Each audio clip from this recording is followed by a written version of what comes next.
Graça e paz a você que se inscreveu no curso de História e Doutrinas da Igreja de Cristo do Brasil. Este é o módulo 8, conhecendo os artigos de fé. E esta é a nossa 7ª videoaula, Cremos no Pecado, parte 3. Em nosso terceiro artigo de fé, cremos na pecaminosidade universal e a culpabilidade de todos os homens, desde a queda de Adão, início da ira de Deus e a condenação de todos os homens.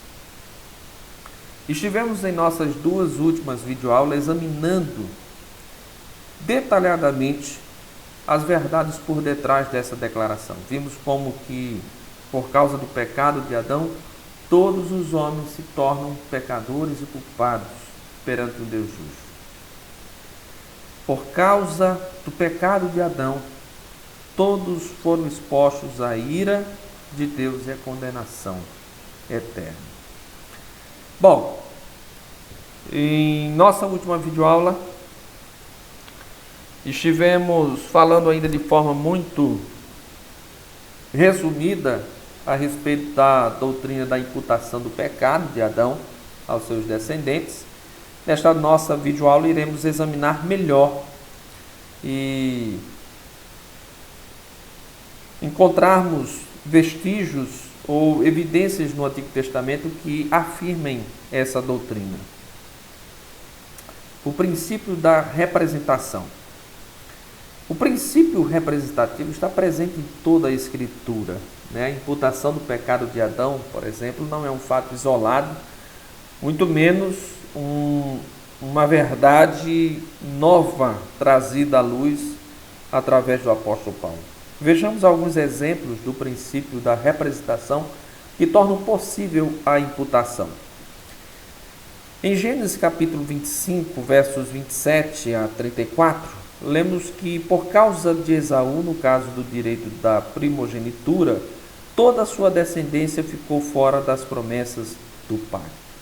Aqui nós temos um exemplo desse princípio representativo, quando que por causa de uma ação de um indivíduo traz consigo consequências àqueles que descendem dele.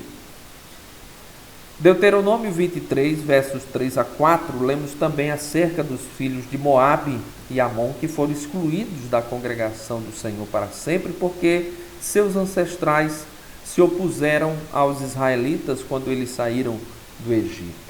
Então vemos como que a ação de um indivíduo trouxe implicações a seus descendentes. Foram penalizados na mesma medida, como se eles mesmos tivessem se oposto aos israelitas. Além disso, em Josué 7, versos 24 a 26, episódio bastante conhecido pelo povo de Deus, quando que por causa do pecado de Acã, toda a sua família, inclusive as criancinhas, foi morta.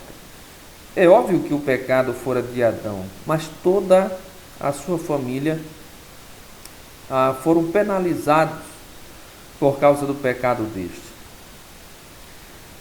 E não para por aí, nós temos muitas outras evidências, como em Números 16, versos 22 a 33, quando que por causa dos pecados de Coré, Datã e Abirão, pereceram muitas pessoas, sobretudo mulheres e crianças. Deus imputou a culpa dos líderes nos liderados.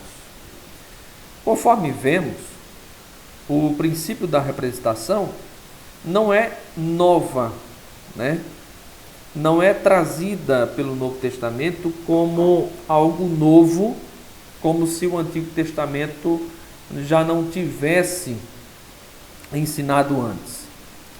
Mas o que faz o Novo Testamento é exatamente reafirmar o princípio da representação, mostrando-nos como que em Adão todos os seus descendentes tornaram-se pecadores e condenados sob o juízo de Deus.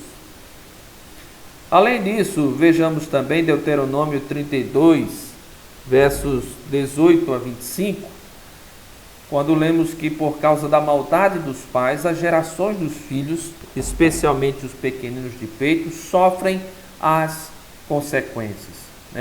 Aqui nós temos uma advertência de como Deus visitaria os pecados dos pais ou a maldade dos pais até a quarta geração, né?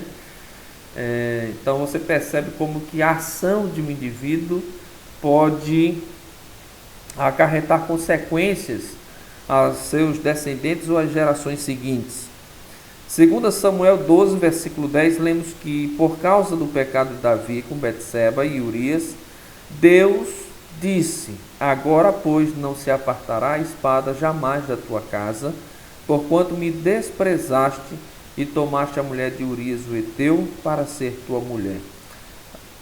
A ação ou o pecado de Davi trouxe consequências a seus descendentes, conforme do conhecimento dos irmãos, tantos quanto conhecem os livros históricos, principalmente aqueles que registram a nação de Israel logo após a morte de Davi e reinado de seus descendentes, como que essa palavra se cumpriu. Além disso, em Êxodo 13, versículo 15, lemos que por causa do pecado de Faraó, o Senhor imputou o pecado dele sobre a vida de todos os primogênitos na noite que precedeu a saída dos israelitas do Egito. A dureza e coração obstinado de Faraó trouxe consequências a todos os seus habitantes, tantos quanto residiam no Egito. Portanto, todos do Egito pereceram neste dia ou nesta noite, quando o Senhor enviou o seu anjo da morte, com exceção do povo israelita, qual, instruídos pelo Senhor, se precaveram, aspergiram o sangue do cordeiro, e então o anjo da morte passou por cima. Porém, todos quanto estavam no Egito, por causa do pecado de Faraó, tiveram seus primogênitos mortos. Então, essa passagem assevera-nos novamente o princípio da representação. 1 Samuel 15, versos 2 e 3, por causa do pecado de Amaleque, todo o povo, inclusive as mulheres e crianças, sofreram.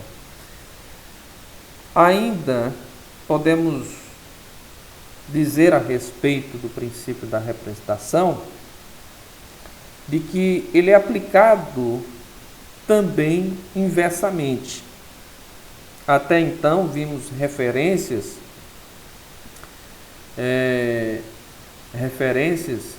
quanto à imputação do pecado de um sobre os seus descendentes ou sobre as gerações seguintes. Mas há também o princípio da representação aplicado inversamente. Deus imputa suas bênçãos a outros por causa da obediência de um. Vejamos dois exemplos. Por exemplo, de quando Deus entrou em pacto com Abraão, não foi para ele somente, mas para a sua posteridade. Seus descendentes haveriam de ser abençoados por causa do crente Abraão, o qual é inclusive citado pelo apóstolo Paulo na sua carta aos Gálatas, capítulo 3. Além disso, todo o plano da redenção descansa sobre esse princípio representativo. Cristo é o representante do seu povo e age por eles no lugar deles. Por causa disso, os pecados do seu povo são imputados a Cristo e sua perfeita justiça é imputada a eles. O texto, esse mesmo que nós estamos examinando desde a quinta videoaula, Romanos 5, versos 15 a 19. Então, esses são dois exemplos de como o princípio da representação é aplicado também inversamente. Por causa da obediência de um, todos os seus descendentes, ou tantos quanto estejam nessa pessoa representada, são beneficiados. Então, tanto a maldição como a bênção são imputados. A imputação, portanto, é um método de Deus. Então, esta foi a nossa 7ª videoaula. Convidamos desde já para assistir a nossa próxima videoaula, onde estaremos dando continuidade a esse tema. Até lá!